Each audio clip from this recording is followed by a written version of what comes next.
સંત શ્રી શ્યામબાપુના આશીર્વચનમાંથી વિષય હું, આત્મા અને ઉત્પત્તિ. પ્રકરણ હું કોણ છું તેમાં હુંની કક્ષા 5મી. ભાગ 60.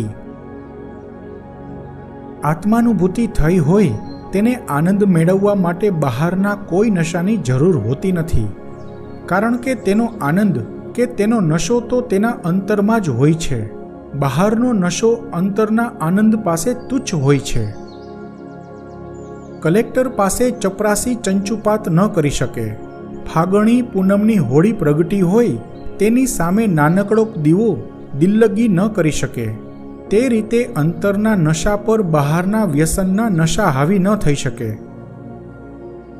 આત્માનુભૂતિનો નશો તો આંતરિક હોય છે. આને નશો નહીં, ખુમારી કહેવાય છે. આ ખુમારને ઘણા લોકો નશો માની લે છે, તો કોઈ વળી અહંકાર પણ માની લે છે. બધા લોકો તો નશો એટલે ભાંગ, ચરસ, ગાંજો, અફીણ, દારૂ, ડ્રગ્સ વગેરે બહારથી કરવામાં આવતો નશો જ સમજે છે. આવા બધા નશા તો કૃત્રિમ નશા છે, તેનો કોઈ મતલબ નથી. આવા બહારથી કરવામાં આવતા નશા તો દુઃખ જ આપે, આનંદ નહીં. આવા નશાઓ તો માણસને મૂઢ બનાવી દે, જાગૃત નહીં. પરંતુ આત્માનુભૂતિનો ખુમાર તો ઉર આનંદની વાત છે, અંતર જગતની વાત છે. તેથી તે નશો પણ અંતર જગતનો જ હોવો જોઈએ. આ નશો એટલે કેફ નહીં, પણ એક પ્રકારની પોતાની જ અંદરની ખુમારી હોય છે. પોતાના અસ્તિત્વમાં જ ખુમારી હોય છે. આત્માનુભૂતિના આનંદનો ખુમાર હોય છે. દિવ્યતાના પ્રભાવનું આકર્ષણ હોય છે. અંતરથી મદહોશીની મસ્તી છલકતી હોય છે. અંતરમાં સચ્ચિદાનંદની અનુભૂતિ થાય છે. પછી બાહ્ય જગત, સંસાર તુચ્છ લાગે છે. ભૌતિક શરીર બંધન લાગે છે. અંતર જગત પ્રેમપૂર્ણ જ્ઞાનથી પ્રજ્વલિત થયું હોય ત્યાં બાહ્ય જગતની ટીમટીમાહટનું આકર્ષણ ન થઈ શકે. બાહ્ય જગતમાં શું હોશ રાખવા, બહાર તો બેહોશી જ બહેતર છે. આત્માનુભૂતિ થયા પછી આ અંતરની મદહોશીની મસ્તી દિવ્ય જ્ઞાન વિજ્ઞાનની પણ હોઈ શકે છે, પ્રેમ કરુણાની પણ હોઈ શકે છે, પરમ સત્ય પામી ગયાની પણ હોઈ શકે છે. મૃત્યુના ભય રહિત અમરત્વ પ્રાપ્ત થયું હોય તેવા અભયની મદહોશી પણ હોઈ શકે છે. અને આ અંતરની મદહોશી પર બહારનો કોઈ નશો હાવી થઈ ન શકે. બહારનો નશો તો શું, ઝેર, વિષ પણ હાવી ન થઈ શકે, વશમાં ન કરી શકે. પ્રેમ દીવાની મીરાએ વિષપાન કરેલું જ ને. પ્રેમમાં મદહોશ બનેલી પ્રેમ દીવાની મીરાને તો મૃત્યુ પણ શ્રી કૃષ્ણના મંદિર સુધી જવાનો મોકો આપે છે. આવી મદહોશીની દશા ક્યારેક બાહ્ય રૂપથી બેહોશી પણ લાગતી હોય છે. ઉર આનંદની અનુભૂતિ તેને અલગારી બનાવી દે છે, અભય બનાવી દે છે. દુનિયાથી અને પોતાના શરીરથી પણ બેપરવાહ બની મુક્તિની મહેફિલ માણે છે.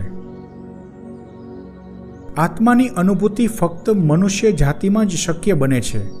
જીવ જગતમાંના કોઈ જીવાત્માને આત્માનુભૂતિ થઈ ન શકે, કારણ કે જ્ઞાન દ્વારા આત્માને જાણી સમજી શકાય છે, અને પ્રેમપૂર્ણ જ્ઞાન દ્વારા આત્માની અનુભૂતિ થઈ શકે છે.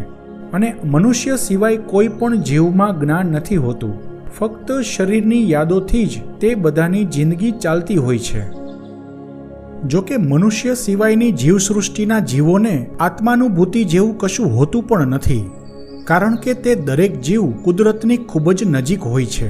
પરમાત્માથી દૂર નથી, પરંતુ અનુભૂતિનું જ્ઞાન નથી, આનંદની અનુભૂતિનો અહેસાસ નથી, વિચારોની પ્રક્રિયા કરી શકે તે જ્ઞાન નથી.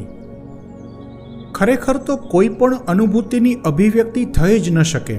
શબ્દોથી નહીં, સાહિત્યથી નહીં, દર્શનથી નહીં, કે કોઈ ઇન્દ્રિયોથી પણ નહીં. અનુભૂતિની અભિવ્યક્તિ શક્ય જ નથી. આત્માનુભૂતિ તો ઇન્દ્રિયતીત થયા પછીની ઘટના છે. ઇન્દ્રિયોના બંધનથી મુક્ત થઈ ગયા પછી, ઇન્દ્રિયોની પાર ગયા પછી અનુભવાતી ઘટના છે. દરેક અનુભૂતિ વ્યક્તિગત હોય છે, પરંતુ આત્માનુભૂતિ વ્યક્તિગત એટલે વિરલ ઘટના હોય છે, આંતરિક ઘટના હોય છે. આત્માની અનુભૂતિ 5મી કક્ષા આવે ત્યારે થાય. પાંચમી કક્ષા છેલ્લી છે, સૌથી ઉપર છે. તેથી પહેલાં કહ્યું છે તે રીતે નીચેની કક્ષાવાળાને તેનાથી ઉપરની કક્ષાની અનુભૂતિ ન થાય. ઉપરની કક્ષાનો પ્રભાવ નીચેની કક્ષા પર હોય.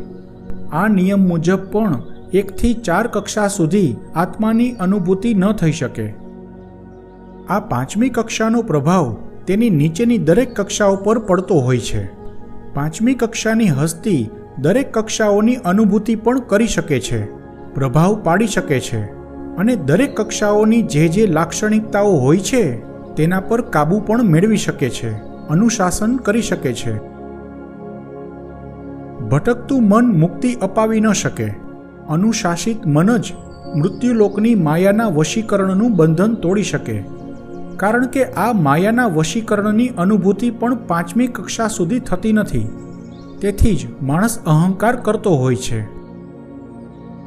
પાંચમી કક્ષાએ પહોંચેલી હસ્તી અહંકાર કરી જ ન શકે.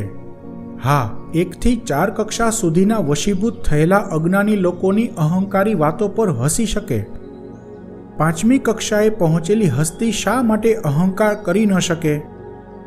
કારણ કે તેને પોતાનું ભૌતિક શરીર, આ ભૌતિક સંસાર, આ જિંદગી વગેરે બધું જ સાવ નગણ્ય લાગતું હોય છે. આ સંસારમાં રહીને ઇન્દ્રિયો દ્વારા જે કંઈ પણ અનુભવી શકાય છે તે બધું તુચ્છ લાગતું હોય છે. 50-75 વર્ષની જિંદગી એક જીવાણું જેવડી લાગતી હોય છે. એક ઉદાહરણથી આ વાત સમજીએ. જ્યારે તમે ગૂગલ મેપમાં તમારું સ્થાન શોધો છો ત્યારે મેપને ઝૂમ ઇન કરતા જાઓ છો. જેમ જેમ ઝૂમ ઇન કરતા જાઓ છો તેમ તમારું ગામ દેખાય છે, પછી તમારો એરિયા આવે છે, પછી શેરી, મહોલ્લો અને છેલ્લે તમારું મકાન પણ ગૂગલ મેપમાં જોઈ શકાય છે. હવે તે મેપને ઝૂમ આઉટ કરતા જાઓ.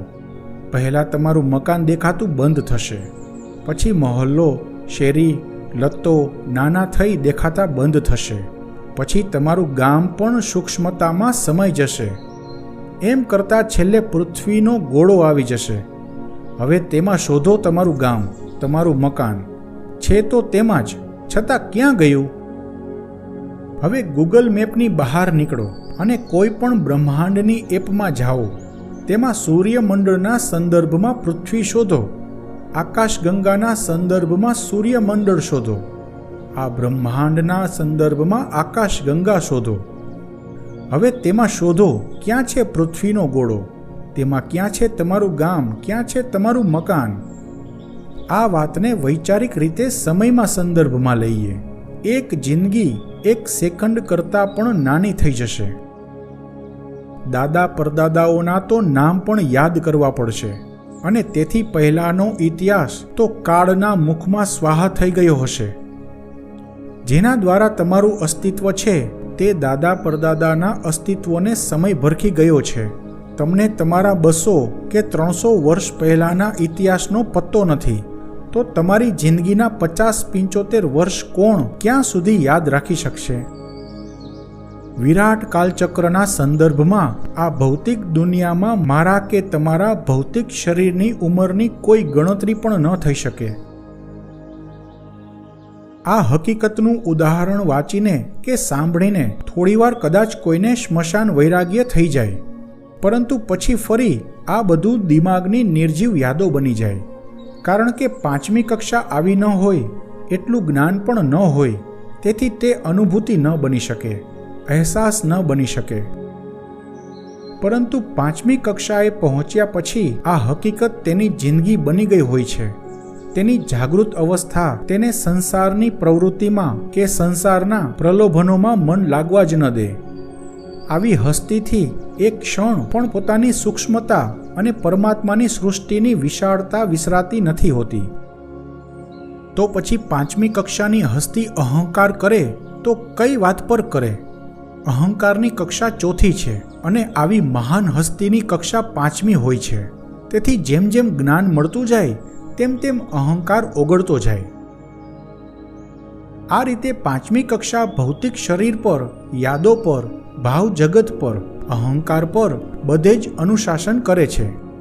બધે જ અનુશાસન કરે છે પરંતુ 5મી કક્ષામાં આગળ વધેલી હસ્તીને કોઈ પર કાબૂ કરવાની ઈચ્છા જ ન થતી હોય.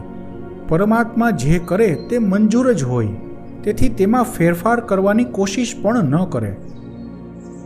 શ્રદ્ધા અંધશ્રદ્ધાની વાત કરીએ તો 5મી કક્ષાની હસ્તીમાં એટલું સામર્થ્ય હોય છે, એવી જાગૃત અવસ્થા હોય છે અને એટલી બધી વિશાળ ઉર્જા હોય છે કે તેના પર કોઈ પણ મંત્ર, તંત્ર, જાદુટોના, ભૂત પ્રેત વગેરે ચીજોની બિલકુલ અસર ન થાય કે પછી એવી કોઈ પણ પેરાનોર્મલ ગતિવિધિની પણ બિલકુલ અસર ન થાય.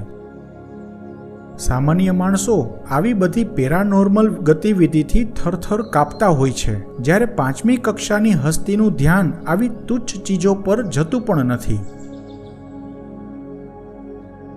बेहोशी की आजादी का आलम, होश वालो तुम क्या जानो.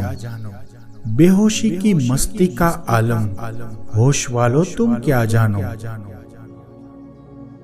अर्थात बेहोशी એટલે હોશમાં ન હોય એવી સ્થિતિ, બેશુદ્ધિ, ભાન ભૂલેલી અવસ્થા. આધ્યાત્મમાં તો જાગૃત અવસ્થા હોવી જોઈએ, ચેતના વધવી જોઈએ, હોશપૂર્વક રહેવું જોઈએ. તેને બદલે આ બેહોશી શરાબની કે કોઈ બાહ્ય નશાની બેહોશી નથી, પરંતુ બાહ્ય જગતમાં બેહોશી છે, બાહ્ય જગતના સંદર્ભમાં બેહોશી છે. કારણ કે તે વ્યક્તિ અંદર છે, બહાર નથી. અંતર જગતની ગહેરાઈને પામી ગયેલ છે. બહારની દુનિયાની પરવા કર્યા વગર અંતર જગતની ગહેરાઈમાં ડૂબકી લગાવે છે, ત્યાં ભ્રમણ કરે છે, તેમાં રમણ કરે છે. જેટલી સભાનતા, જાગૃતિ, અવેરનેસ વધશે, હોશ વધશે, તેટલી ચેતના પણ વધશે. જાગૃત અવસ્થા વધી છે તે ખબર કેમ પડે? ભૌતિક સંસારમાં, દૈનિક જીવનમાં અવલોકન કરીને જાણી શકાય કે પોતાનું કાર્ય સભાનતાપૂર્વક થાય છે કે ખોવાયેલા રહીને ફક્ત મશીનની જેમ યંત્રવત કામ થાય છે. અને પછી આ જાગૃત અવસ્થાને, સભાનતાને, હોશને બાહ્ય જગતથી વાળી લઈ અંદરની તરફ જવું, અંતરના આલમ તરફી થઈ જવું, અંતર્મુખી બની જવું અને બાહ્ય જગતથી પર થઈ જવું. પછી સંસારનું કે શરીરનું ભાન પણ ન રહેવું. અંતર જગતમાં પૂર્ણ ચેતના, હોશ અને બાહ્ય જગતથી બેહોશ. જે ફક્ત બૌદ્ધિક તર્ક કરીને સમજવા માંગતા બુદ્ધિશાળી રેશનાલિસ્ટ લોકો આ બેહોશીને સમજી ન શકે, ફિલોસોફી અનુભૂતિ ન કરાવી શકે. આવતા અંકમાં પણ હું કોણ છું વિભાગમાં હુંની કક્ષા 5મી ચાલુ રહેશે.